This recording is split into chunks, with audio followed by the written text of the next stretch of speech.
Vivenda Solo cuenta con un programa destinado a la conservación y puesta en valor del patrimonio artístico, arquitectónico y cultural de entornos como este, la Praza do Pomar en Ventraces.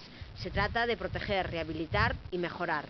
É unha praza que ten uns elementos típicos da construción galega, ten uns soportais, ten casas ao redor, ten unha fonte no medio, é unha praza cadradiña que se pode facer un enlousado de pedra ou de adoquín, en fin, o que estimen os técnicos, non? Pero nos consideramos que é unha praza moi bonita e que é a que máis, digamos, se podería adaptar a este tipo de acordos coa Consellería para poder facer este tipo de rehabilitacións.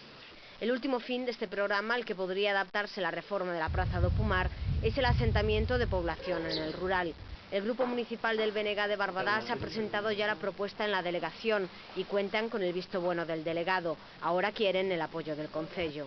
Chegamos, pois, digamos, a un acordo de que se vai a rehabilitar e por eso nos solicitamos no próximo pleno do Concello de Barbadás, que se vai a ter lugar o primeiro luns do mes de setembro, pois solicitamos que o Concello de Barbadás solicite e firme o convenio coa Consellería de Vivenda para a rehabilitación e a mellora desta praza.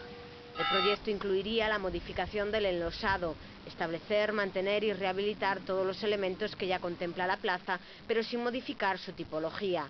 Además, podría llevarse a cabo también el enterramiento del cableado. Aunque ya ha habido reuniones previas, el BNG volverá a mantener un encuentro con los vecinos. Quieren que también ellos participen.